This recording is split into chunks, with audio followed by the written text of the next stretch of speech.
صرف اسی لیے نہیں ہے کہ ایک انسان بندگی کر دے، خدا کی بندگی کر دے کافی نہیں، اللہ تعالیٰ نے بندگی ایک خاص سٹائل سے مقرر فرمائی ہے، مسلمان کو ایک لائف سٹائل دیا ہے۔ کیا کہتے ہیں لائف سٹائل؟ لائف سٹائل ہے مسلمانوں کا، اس لائف سٹائل سے بندگی کرو تو صحیح مسلمان ہو۔ اور وہ لائف سٹائل کیا ہے؟ جو محمد الرسول اللہ صلی اللہ تعالی علیہ وسلم نے ہمیں عطا کیا ہے، اور اس میں جو فرض ہیں نماز، روزہ، حج، زکوٰۃ، کلمہ، اس کے علاوہ جہاد۔ یہ جہاد یہ وہ فریضہ ہے کہ جس کو مسلمان، پوری دنیا کا مسلمان فراموش کر چکا ہے۔ حاضرین کرام توجہ فرمائیے، یہ بھئی تقریر نہیں، یہ صرف پیغام ہی ہے، چند منٹ نماز مغرب میں رہ گئے ہیں۔ اللہ عز و جل نے قرآن حکیم میں ارشاد فرمایا ہے، اگر یہ تمہارے بیوی، بچے، اولاد، رشتہ دار، یہ تمہارے مکان جس کو تم پسند کرتے ہو، یہ تمہارے کاروبار، یہ دنیا کی ساری چیزیں جو ہیں، احب الیکم من اللہ ورسولہ وجہاد فی سبیلہ فتربصوا حتی یأتی اللہ بامرہ۔ اللہ فرماتا ہے یہ دنیا، یہ تمہاری اولاد، یہ ماں باپ، یہ بھائی اور یہ قبیلہ، یہ رشتہ دار، یہ مکان اور یہ تمہاری بزنس، اگر اللہ اور اس کے رسول اور خدا کی راہ میں جہاد سے اگر یہ تمہیں زیادہ پیارے ہیں تو خدا کے عذاب کا انتظار کرو۔ آج مسلمان یہ صرف جہاد کے سلسلے کو، اس فریضے کو چھوڑے ہوئے ہے، جس کا نتیجہ یہ ہے کہ پورے دنیا میں مسلمان خوار ہو رہا ہے۔ اس بات کو فراموش کیے ہوئے ہے کہ ہمارا رسول وہ ہے جو لامکان تک پہنچا، جو کائنات کے لیے رسول ہے، لہذا کائنات کے کسی گوشے میں رہنے والا انسان جب کلمہ پڑھ لیتا ہے تو وہ ہمارا بھائی ہو جاتا ہے۔ اس کا دکھ ہمارا دکھ ہے، اس کا سکھ ہمارا سکھ ہے، وہ تمہارا دایاں بازو بنتا ہے۔ اور دایاں بازو پتہ ہے کیا؟ یہ دایاں بازو ہے اور یہ بایاں بازو ہے۔ اس کا مثال اس کی ایسے ہے، دیکھیے یہ پتہ کرنا ہو نا یہ میرا بازو ہے تو اس انگلی کو آپ تکلیف دینے شروع کریں، بس جو ہی تکلیف پہنچے گی میں تڑپ اٹھوں گا اور تکلیف دینے والے کو روکوں گا، کیوں تکلیف دے رہے ہو؟ وہ کہے گا بھائی آپ آرام کرو، یہ میرا اور تیری انگلی کا معاملہ ہے، تو بیچ میں کیوں آتا ہے؟ اور فرمایا آپ نے، وہ کہے گا بھائی تو صبر کر، یہ میرا اور تیری انگلی کا معاملہ ہے، یہ میں آپس میں پیس نیگوشیشن کر رہا ہوں، تو رہنے دے، تو درمیان میں کیوں آتا ہے؟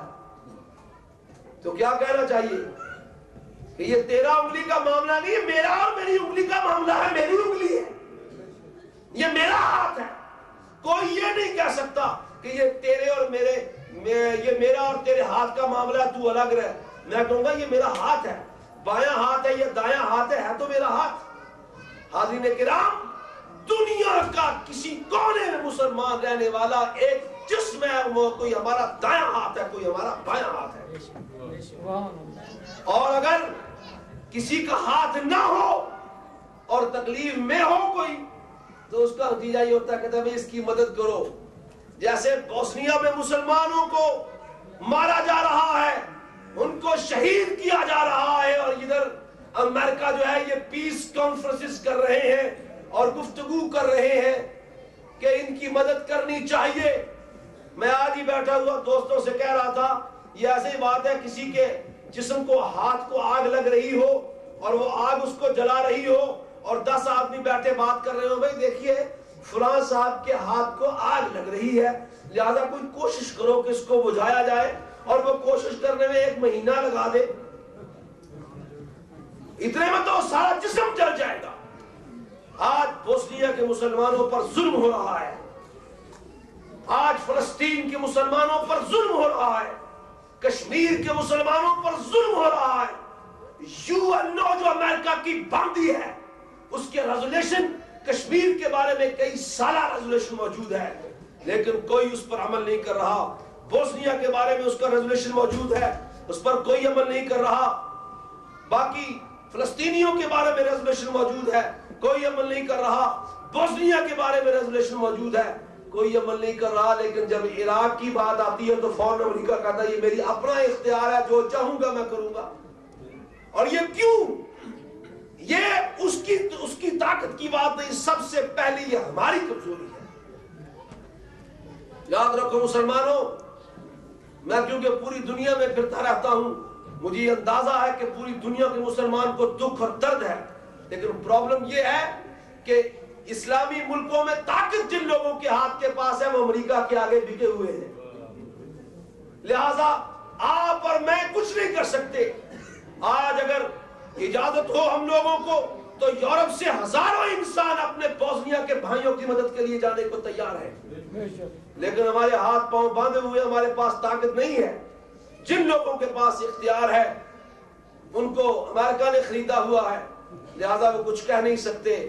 آج ضرورت اس بات کی ہے کہ ہم اپنے اندر غیرت ایمانی پیدا کریں، ہم اپنے اندر جذبہ ایمانی پیدا کریں، اور جذبہ ایمانی پیدا کر کے جو وحدت اسلامیہ کا تصور ہے وہ اپنے اندر پیدا کریں. یہ 5 ٹائم ایک جگہ نماز پڑھا کر، یہ جمعے کی نمازیں، یہ عید کی نمازیں، یہ معراج کے جلسے، یہ میلاد کے جلسے، یہ سارے کے سارے وحدت اسلامی کو مضبوط کرنے کے ذریعے ہیں. ان جلسوں میں، نمازوں میں آ کر، جلسوں میں آ کر اپنے اندر وحدت اسلامی کے تصور کو اور مضبوط کرو.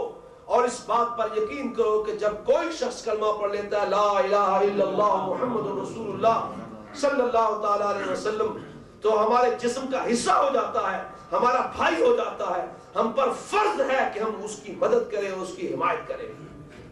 اور خدا نہ خواستہ اگر ہم غافل ہو گئے تو تاریخ میں اسپین بھی موجود ہے اور بوسنیا بھی موجود ہے.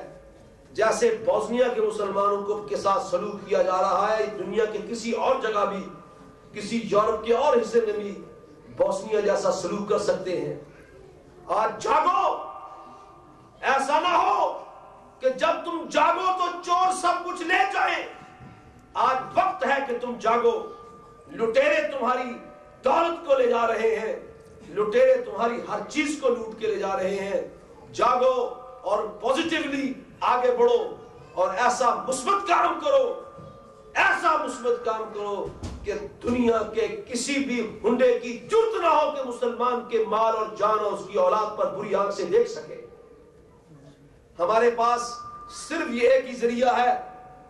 ہمارے پاس ٹی وی نہیں ہے کہ ہم آپ تک ٹی وی کے ذریعے بات پہنچا سکیں. ہمارے پاس ریڈیو نہیں ہے کہ ہم کھل کر ریڈیو میں باتیں کر سکیں. ہمارے پاس یہی ایک ذریعہ ہوتا ہے، وہ ہے مسجدیں یا ہمارے اجلاس اور جلسے. قیامت کے دن ظاہر ہے کل نفس ذائقۃ الموت، ہر نفس نے موت کا ذائقہ چکھنا ہے، نہ میں رہوں گا نہ آپ. لیکن میں یہ بات کہہ کے قیامت کے دن یہ تمہیں گواہ بنانا چاہتا ہوں کہ یہ نہ کہنا کہ محمد عبد الوہاب صدیقی نے اپنے جلسوں میں مسلمانوں کو وحدت اسلامیہ کے لیے اور ان کو بیدار کرنے کے لیے جگایا نہیں. میں آپ کو گواہ بنا کے کہہ رہا ہوں اور میں اپنی ذمہ داری پوری کر رہا ہوں کہ اس وقت دنیا کے جتنے جہاں جہاں مسلمانوں پر ظلم ہو رہا ہے اس کا واحد حل یہ ہے کہ تم متحد و متفق ہو جاؤ، اپنے اندر اتحاد پیدا کرو.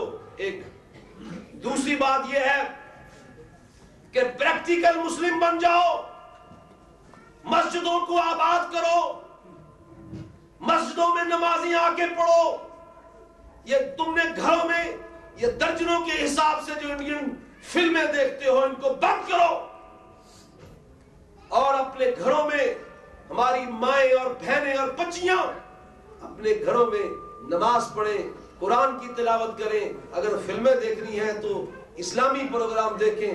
بہت سی اچھی اچھی ایسی فلمیں ہیں جس میں قرآن کی تلاوت ہے، جس میں تقاریر ہے، علماء کی تقاریر ہے، اور اسی طرح بہت اچھے اچھے ڈرامے بھی ہیں. اچھی قسم کی فلمیں دیکھو. یہ واہیات فلمیں دیکھنا یہ انسان کی ضمیر و ایمان کو مردہ کرتی ہیں. اپنے گھروں کے ماحول کو پاکیزہ کرو. مرد مسجدوں میں آئیں, مسجدوں کو آباد کریں, ہماری عورتیں گھروں میں مصلی بچھائیں اور خود نماز پڑھیں اور اپنی اولاد سے نماز پڑھائیں. اور یہ سارا کام نہایت عمدگی سے ہو, حکمت عملی سے ہو اور پیار و محبت سے ہو, کیونکہ دین پیار و محبت سے پھیلا ہے, عقل مندی سے پھیلا ہے. آج کے اس اجتماع میں جو بوسنیا پر ظلم ہو رہا ہے, جو ہندوستان کے مسلمانوں پر ظلم ہو رہا ہے, آپ نے دیکھا کہ بابری مسجد کی شہادت کے بعد کتنے ہزار بے گناہ مسلمانوں کو شہید کر دیا گیا. چلتی ہوئی گاڑی کو کھڑا کر کے مسلمانوں کے ایک ایک کو نکال کر ان کو گولی مار دی گئی. سورت شہر کے قریب وہاں کے لوگوں نے بتایا جو وہاں سے آئے ہیں کہ ایک گڑھا کھودا گیا, اس گڑھا کو پٹرول سے بھرا گیا اور اس میں آگ لگا کر مسلمانوں کا جلتی ہوئی آگ میں اس مسلمان آدمیوں کو, مردوں اور بچوں اور عورتوں کو اس میں ڈال دیا گیا. کتنی ظلم کی انتہا ہے. بوسنیا میں کتنے ہزار ہماری عزت عفت معاب بچیوں کے ساتھ بدکاری کی گئی. مسلمانوں کو کیا ہو گیا ہے؟ کیا یہ واقعات ہمیں جگانے کے لیے کافی نہیں ہے؟ اٹھو اور جاگو اور اپنے اندر نفرتیں ختم کرو, پیار و محبت پیدا کر کے آگے بڑھو. اور یہ وقت ہے تمہارے جاگنے کا. اگر تم سوتے رہے تو یاد رکھو ایسا نہ ہو کہ وقت گزر جائے. ہر چیز کا ایک وقت ہوتا ہے. اگر کوئی قوم اس وقت کو ضائع کر دے تو پھر وہ وقت دوبارہ نہیں آتا. آج یہ وقت ہے کہ تم, کوئی پاکستان سے آیا ہے, کوئی سورینام سے آیا ہے, کوئی کسی جگہ سے آیا ہے, وہ وہاں کے حالات تھے. آج تم نے اس ملک کو پاک کرنا ہے, اس ملک میں پاکیزہ ماحول بنانا ہے. جس طریقے سے آپ نے مسجدیں بنائی ہیں اسی طرح مسجدوں کو آباد کرو.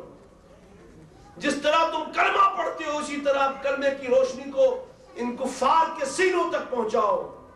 خود عمل کرو, دوسروں کو عمل کی طرف رغبت دو, خود نیک بنو, دوسروں کو نیکی کی طرف لاؤ, اور اس پوری دنیا میں پیارے مصطفیٰ کے عشق کا چراغ جلا کر حضور کی روشنی جو ہے اسلام کی اور حضور کے عشق اور محبت کی روشنی پوری دنیا میں پھیلاؤ.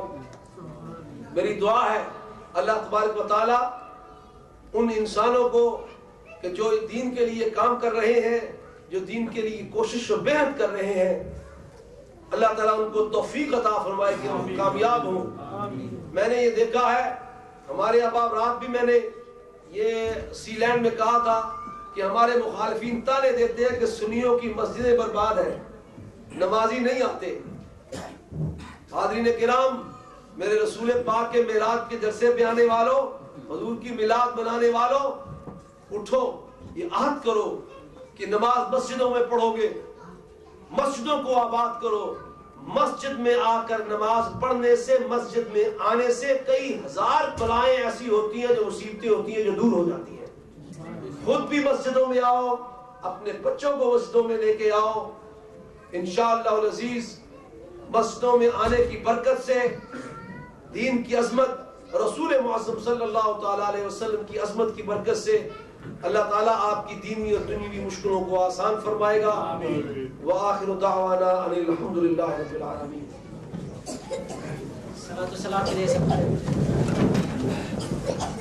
مصطفیٰ جانے رحمت پہ لاکھوں سلام, مصطفیٰ جانے رحمت پہ لاکھوں سلام, شمع بس میں ہدایت پہ لاکھوں سلام, شمع بس میں ہدایت پہ لاکھوں سلام. جن کے سجدے کو محراب بے کعبہ جھکی, جن کے سجدے کو محراب بے کعبہ جھکی, ان پاؤں کے لطافت پہ لاکھوں سلام, مصطفیٰ جانے رحمت پہ لاکھوں سلام, شمع بس میں ہدایت پہ لاکھوں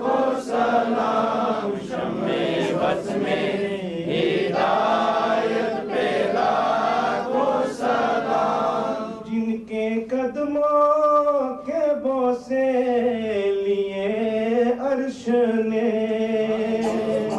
ان کے قدموں کے بوسے لیے عرش نے، اس مکرم معظم پہ لاکھوں سلام، مصطفیٰ جان رحمت پہ لاکھوں سلام، شمع بس میں ہدایت پہ لاکھوں سلام، شمع بس میں ہدایت پہ لاکھوں سلام، مجھ سے خدمت کے قدسی کہے ہر رضا، یا نبی سلام علیکہ، یا رسول سلام علیکہ، یا حبیب سلام علیکہ،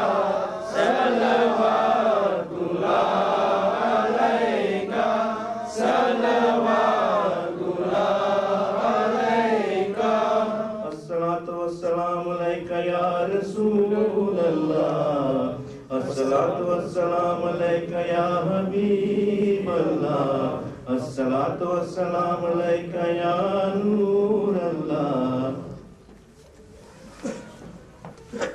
اللهم صل على سيدنا ومولانا محمد وعلى آل سيدنا ومولانا محمد وبارك وسلم وصل عليه، ربنا لا تزغ قلوبنا بعد إذ هديتنا وهب لنا من لدنك رحمة إنك أنت الوهاب، اللهم أعز الإسلام والمسلمين، اللهم أيد الإسلام والمسلمين، یا الہ العالمین پوری روح زمین کے مسلمانوں کی مدد فرما، آمین، جہاں جہاں مسلمان آباد ہیں ان کے ایمان، مال، جان، عزت و آبرو کی حفاظت فرما، آمین، یا اللہ جو بیمار ہیں سب کو شفائے کاملہ عطا فرما، آمین، یا الہ العالمین سب کی ظاہری اور باطنی بیماریاں دور فرما، آمین، بے روزگاروں کو رزق حلال عطا فرما، آمین، قرض داروں کا قرضہ دور فرما، آمین، بے اولادوں کو نیک اولاد عطا فرما، آمین، جو صاحب اولاد ہیں ان کی اولاد کو نیک اور ماں باپ کا اللہ اور اس کے رسول کا فرما بردار بنا، آمین، یا الہ العالمین جتنے حاضرین یہاں موجود ہیں تو عالم الغیب ہے، ہر ایک کی التجاؤں اور تمناؤں اور دعاؤں کو جاننے والا ہے، یا اللہ جتنے یہاں حاضرین موجود ہیں سب کی دلی جائز تمنائیں پوری فرما، آمین، یا الہ العالمین حضور نبی پاک صلی اللہ تعالیٰ علیہ وسلم کی سچی اور پکی محبت عطا فرما، نیکی سے محبت عطا فرما، برائی سے نفرت پیدا فرما دے، یا اللہ جن لوگوں نے یہ محفل کو قائم کیا ہے، جنہوں نے لنگر پکایا ہے، جنہوں نے جو کچھ بھی تعاون کیا ہے، مال دامے درہمیں قدم سخن قلم تعاون کیا ہے، یا جن لوگوں نے تیرے محبوب کا ذکر کیا ہے اور تیری تعریف کی ہے، ذکر کرنے والے اور سننے والے سب پر اپنی رحمت نازل فرما، آمین، جس جس مصیبت و مشکل میں مبتلا ہے سب کی مصیبتیں دور فرما اور مشکلیں آسان فرما، ربنا تقبل منا انك انت السميع العليم وتب علينا يا مولانا انك انت التواب الرحيم،